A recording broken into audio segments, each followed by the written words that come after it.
against Quintillianists or Pepuzians, also known as Priscillianists, with whom the authorities are associated 29, but 49 of the series.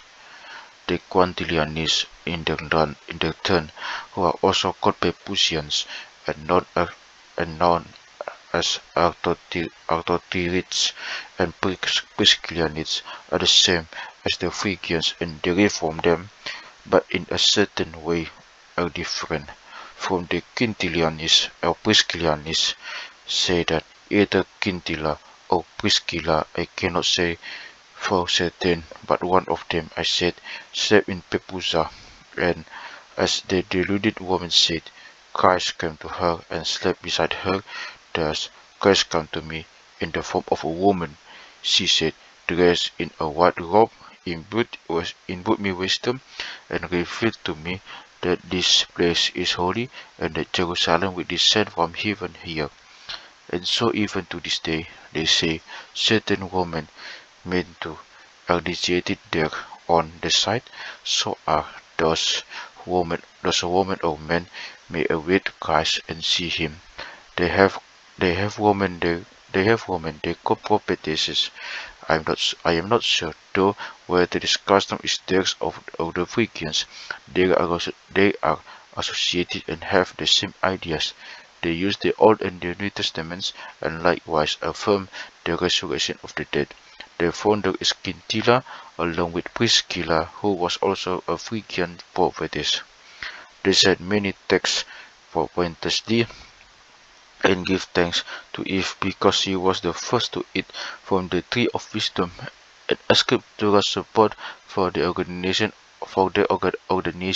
of women as clergy. They said that Moses' sister was a prophetess. What is how they say Philip had 4 daughters who prophesied. In the church, 7 virgins often come in carrying lamps, if you please, dressed in white, to prophesy to the people, to deceive the congregation with a show of some sort of inspiration, and as to urging them to the morning of penitence, get them all weeping, shedding tears, and pretending to mourn for humankind. They have women bishops, presbyters, and the rest. They say that none of this makes any difference because in Christ Jesus there is neither male nor female. This is what I have learned about them. However, they call them Orthodox because they set forth bread and cheese in the mysteries and celebrate the mysteries with them. But every human illusion comes of the setting the right faith and opting for something impossible and for various frenzies and secret rites.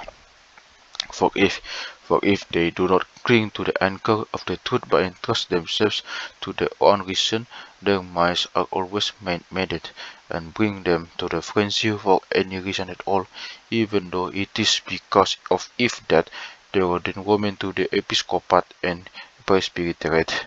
They should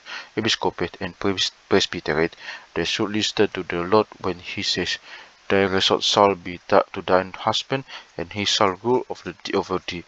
And they have overlooked the apostles' command, "I suffer not a woman to speak or to have authority over a man." And again, the man is not of the woman, but the woman of the man. And Adam was not deceived, but Eve deceived first, fell into the condemnation. What a profusion of error there is in this world! And now that I have squashed a toothless, witless serpent like a gecko, I shall pass this way by, beloved, and go to the rest, calling upon God as the help of my lowliness and for the fulfillment of my promise.